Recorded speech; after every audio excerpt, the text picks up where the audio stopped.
आपके लिए अच्छा यही है कि आप इस जगह के सोने को भूल जाएं। लेकिन राजा नहीं मानता और कहता है, हम नहीं डरते इन जहरीले सांपों से।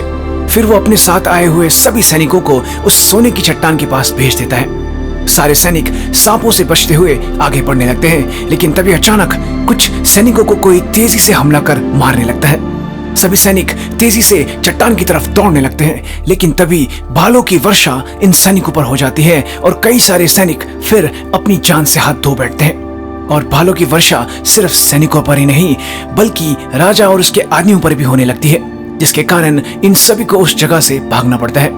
भागकर राजा और उसके सारे आदमी काट्यायन के पास पहुंचते हैं। राजा उसे कहता है, क्या उस मायावी औरत का अंत नहीं हो सकता? काट्यायन कहता है, मैं कर सकता हूं, लेकिन मुझे बदले में क्या मिलेगा? राजा कहता है, जो तुम मांगो।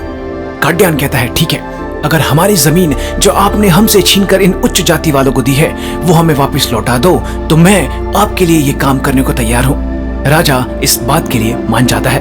काट्यायन और उसके आदमी वो विशेष दवाई अपने शरीर पर लगा देते हैं ताकि सांप उन पर हमला न करे और एकदम सतर्कता से उस सोने की चट्टान की तरफ बढ़ने लगते हैं। पहले की ही तरह अचानक बहुत तेजी से काट्यायन के कुछ साथियों को कोई मारने लगता है। काट्यायन तुरंत सभी को एक साथ हो जाने के लिए कहता है और एक खुले मैदान की तरफ तेजी से बढ़ने के लिए कहता है। ये सभी तेजी से भागने लगते हैं, जिस दौरान फिर से काट्यायन के कुछ साथी मारे जाते हैं। काट्यायन और उसके बचे हुए साथी खुली जगह में पहुंच जाते हैं जब पहली बार इन्हें नागा जनजाति की आरती और उसके साथी दिखाई देते हैं। यही छुपकर राजा और काट्यायन के साथियों को मार रहे थे। आरती तुरंत अपने साथियों को इन पर हमला करने के लिए कहती है।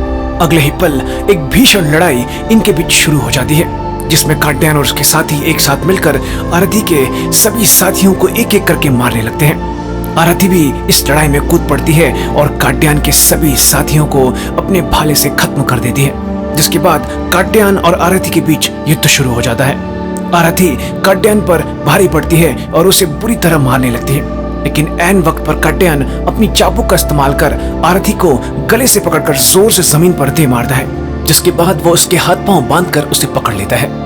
इस बात से खुश होकर राजा काट्यायन को एक शाही खंजर देकर अपनी सेना का प्रमुख बना देता है, जिसके बाद वो सोने की चट्टान की तरफ बढ़ जाता है और सोने के टुकड़े उठाकर बहुत खुश होता है। लेकिन तभी उसका पंडित राजा को बताता है कि ये तो मिट्टी के टुकड़े हैं, सोने के नहीं। आरती जोर जोर से हंसने लगती है। राजा इस बात से नाराज होकर काट्यायन से वो खंजर लेकर वहां से चला जाता है, ये कहते हुए कि तुम धोखेबाज हो। काट्यायन कहता है, महाराज, ये सब इस आरती के मायावी शक्तियों का कमाल है। ये सोने की चट्टान को मिट्टी में बदल सकती है।